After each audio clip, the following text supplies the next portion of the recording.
Parameters of drinking water, जो पानी हम पी सकते हैं उसमें क्या क्या लिमिट्स होनी चाहिए। तो सबसे पहला पीएच का जो मान है वो 6.5 से लेकर 8.5 के बीच होना चाहिए। पीएच क्या होता है? पीएच जो है वो किसी भी घोल या मिक्सचर के अल्कलिनिटी या एसिडिटी को बतलाता है, मतलब वो कितना एसिडिक है या अल्कलिन या क्षारीय है। तो इसका जो वैल्यू होता है, पीएच एक स्केल है, पैमाना, जिसका वैल्यू 0 से लेकर 14 तक होता है। कहां से कहां होता है पीएच का मान? पीएच का मान होता है 0 से लेके 14 तक। तो बीच का वैल्यू होता है 7। तो 7 से जो कम होता है, मतलब 1, 2, 3 इस तरह से जो 7 से कम होता है उसे हम लोग एसिड कहते हैं, वो अम्लीय प्रकृति का नेचर होता है। और जो 7 से अधिक होता है उसे हम लोग क्षारीय कहते हैं। तो शुद्ध जल जो है वो हमेशा उदासीन होना चाहिए, ना ही क्षार और ना ही अम्ल। इसलिए उदासीन किसका वैल्यू है? 7 का वैल्यू है। तो ये 7 के देखिए एकदम बीचों बीच 6.5 से 8.5, मतलब 7 तो परफेक्ट होना मुश्किल है कोई भी पेयजल के। तो 7 से थोड़ा कम या 7 से थोड़ा ज्यादा, तो पीएच का मान है इस 7 के आसपास ही रहना चाहिए, तभी उसे हम उदासीन कहेंगे। इसलिए 6.5 से लेकर 8.5 पीएच का वैल्यू होना चाहिए। सेकंड पॉइंट देखिए, घुली हुई ऑक्सीजन की मात्रा 5 mg पर लीटर से कम होनी चाहिए। हर जल में ऑक्सीजन घुला होता है, मगर ये ऑक्सीजन ज्यादा भी होना हमारे लिए स्वास्थ्य के लिए हानिकारक होगा। तो 5 mg पर लीटर, मतलब 1 लीटर में 5 मिलीग्राम से ज्यादा घुला हुआ नहीं होना चाहिए। 3 number, coliform count. Coliform count का मतलब होता है जो उसमें घुला हुआ बैक्टीरिया है, तो उसकी मात्रा 0 होनी चाहिए। पेयजल में जो बैक्टीरिया है वो 0 होना चाहिए। हम लोग कैसे करते हैं? तो जनरली जल को जब उबालते हैं तो उसमें जितने भी जीवाणु बैक्टीरिया जो होते हैं वो उसमें मर जाते हैं, उसके बाद उसको छान लेते हैं हम लोग। तो उसकी वजह से हम पेयजल को कोलीफॉर्म काउंट या बैक्टीरिया की मात्रा 0 कर सकते हैं। ये बहुत इंपॉर्टेंट है, ध्यान दें। 3 तरह के अलग अलग यौगिक हैं या तत्व हैं, क्लोराइड, क्लोरीन जिसको हम लोग कहते हैं, फ्लोराइड और आर्सेनिक। ये तीनों की मात्रा जो है एक लिमिट है, मैक्सिमम लिमिट है। क्लोराइड की जो मात्रा है वो 250 mg पर लीटर होनी चाहिए, इससे ज्यादा होने से नुकसान है। तो जनरली ये हम लोगों को उतना इस पर परेशानी की बात नहीं, मगर ये दोनों जो है बहुत इंपॉर्टेंट है, फ्लोराइड और आर्सेनिक। फ्लोराइड की जो मात्रा है वो मैक्सिमम 1 mg पर लीटर तक हो सकती है, और आर्सेनिक की जो मात्रा है वो 0.05 mg पर लीटर तक हो सकती है। तो ये आर्सेनिक 0.05 या फ्लोराइड 1 mg पर लीटर से अगर अधिक होगा तो उस जल को हम लोग प्रदूषित जल कहेंगे। इस तरह का जो प्रदूषण है वो भूमिगत जल यानी कि ग्राउंड वाटर, जो जमीन के नीचे से जो पानी हमें प्राप्त होता है, जैसे कुएं का जल, इस तरह का जो जल होता है उसमें ये प्रॉब्लम्स हमेशा हम लोग को देखने को मिलती है, फ्लोराइड और आर्सेनिक। तो अगर ये ज्यादा होगा तो अलग अलग तरह की हमें रोग हो सकती है। उस रोग का नाम क्या है, वो रोग का नाम हम लोग पढ़ने जा रहे हैं। Black foot disease. Black foot disease ये आर्सेनिक प्रदूषण से होता है। जब कभी भी जल में पीने वाले जल में आर्सेनिक की मात्रा 0.5 मिलीग्राम पर लीटर से अधिक हो जाए तो ब्लैक फुट डिजीज नाम का रोग होता है। ये रोग क्या है? हमारे हाथ की हथेलियों में या पैर के तलवों में काले काले रंग के धब्बे पड़ जाते हैं और वहां का जो स्किन होता है वो खुरदरा हो जाता है।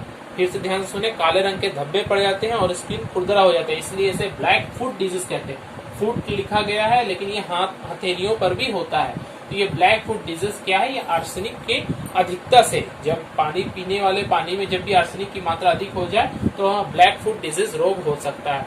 ये भारतवर्ष में जितने भी पूर्व के, मतलब ईस्ट के जितने हम लोग स्टेट्स है, सबसे जैसे हम लोग जानते हैं वेस्ट बंगाल, उड़ीसा,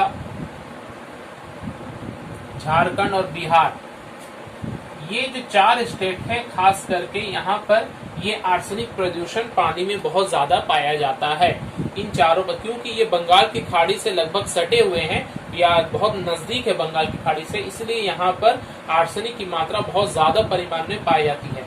हमारे पश्चिम बंगाल में ये स्थिति बहुत ही डेंजरस है आर्सेनिक की मात्रा। खास करके जो हमारे पश्चिम बंगाल में जितने जिले हैं, जो मालदा है, मुर्शिदाबाद, नदिया, नॉर्थ 24 परगना, ये सब जो जिला है, इन सब जिलों में आर्सेनिक की मात्रा पानी में ज्यादा, मतलब ये कह सकते हैं कि आर्सेनिक प्रदूषण बहुत ज्यादा पाया जाता है। ये ब्लैक फुट डिजीज इसलिए इन सब एरिया में ज्यादा पाया जाता है। इसके अलावा नेक्स्ट है, ये तो आर्सेनिक प्रदूषण हुआ। फ्लोराइड प्रदूषण क्या होता है? फ्लोराइड प्रदूषण, फ्लोराइड की मात्रा में हम लोगों ने पढ़ा है कि मैक्सिमम 1 mg पर लीटर होनी चाहिए, मगर अगर 10 mg से ज्यादा हो जाए तो वो पानी पीना एकदम सही नहीं है। 10 mg पर लीटर से अगर फ्लोराइड की मात्रा अधिक हो जाए तो उस तरह के पानी पीने से हमारे दांतों पर बहुत बुरा प्रभाव पड़ता है। दांत क्षय होता है, दांत टूटने लगेगा, मसूड़ा वहां पर कमजोर हो जाएगा और दांत पे पीलापन आ जाएगा। इसके अलावा फ्लोरोसिस नाम का रोग हो जाता है, फ्लोरोसिस। इससे हमारी हड्डियां जो है वो कमजोर हो जाती हैं। तो ये है फ्लोराइड। फ्लोराइड प्रदूषण 10 mg पर लीटर से अधिक होने पर फ्लोराइड प्रदूषण होता है। इस तरह के पानी को पीने से जिसमें फ्लोराइड की मात्रा अधिक है, दांतों को और हड्डियों को ज्यादा नुकसान होता है। दांतों को क्या प्रॉब्लम है? दांत क्षय होने लगते हैं, मतलब बहुत वक्त से पहले टूटने लगेंगे और दांत में पीलापन आ जाएगा और फ्लोरोसिस नाम का रोग हो जाएगा, जैसे कि हड्डियां कमजोर हो जाती है, तो थोड़ा सा भी चोट लगने पे वो टूट जाएंगी। तो ये है फ्लोराइड प्रदूषण। ये हमारे पश्चिम बंगाल में जो पुरुलिया जिला है वो सबसे ज्यादा इस प्रदूषण से प्रभावित है। पुरुलिया जिले में हम लोग देखेंगे फ्लोराइड प्रदूषण बहुत ज्यादा परिमाण में है। इस तरह का जल अगर हमारे पास है आर्सेनिक और फ्लोराइड का, तो इससे हम लोग कैसे दूर करेंगे आर्सेनिक और फ्लोराइड को जल से, पीने वाले जल से? तो हम लोग उस पर ब्लीचिंग पाउडर 20 लीटर लगभग पानी जो लेंगे, 20 लीटर पानी इस तरह का जिसमें आर्सेनिक और फ्लोराइड मिला हुआ है, उसमें हम लोग 1 चम्मच के जैसा ब्लीचिंग पाउडर डालेंगे। तो ब्लीचिंग पाउडर जो है वो इसके आर्सेनिक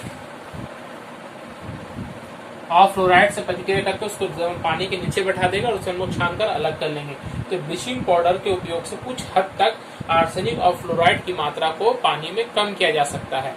अब हम लोग जो पढ़ेंगे वो है जल प्रदूषण। इसके वजह से तो जल को प्रदूषण हो ही रहा है, इसके अलावा और क्या? अगर नॉर्मल सभी पानी है तो वो कैसे प्रदूषित होता है?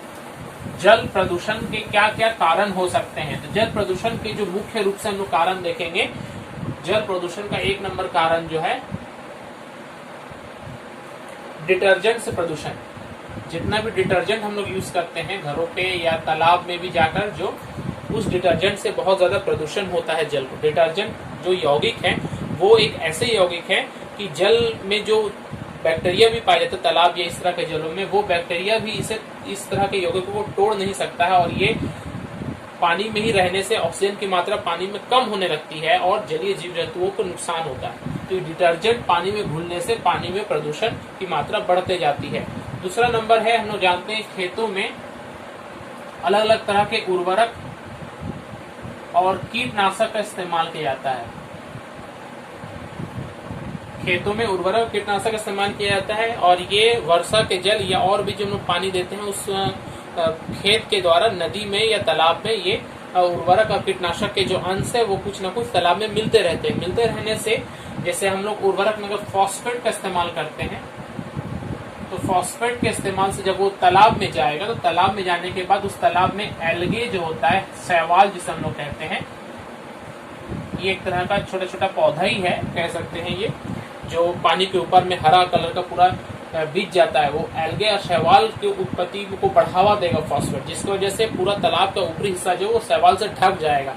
तो शैवाल से ढक जाने के कारण जो नीचे में जो उसके जलीय जीव जंतु हैं, पौधे हैं, छोटे छोटे पौधे या मछलियां हैं, ये इन सबको बाहर से जो ऑक्सीजन मिल रहा था पानी के द्वारा जो घुलकर, वो ऑक्सीजन नहीं मिल पाएगी, यानी कि पानी में सड़न पैदा होने लगेगी। तो पानी में जब ऑक्सीजन की कमी होती है तो उसे यूट्रोफिकेशन कहते हैं। ये यूट्रोफिकेशन क्या है देख लें। जलाशय में जैसे कि तालाब या नदी है, जल में विभिन्न कारणों से, जैसे कि एक कारण मैंने बताया फॉस्फेट के अधिक उपयोग से एल्गे शैवाल का जो चादर की तरह वो ढक जाता है, जिसकी वजह से पानी में जो घुलनशील ऑक्सीजन है उसकी कमी आ जाती है। इस चीज को या इस घटना को ही हम लोग क्या कहते हैं, यूट्रोफिकेशन।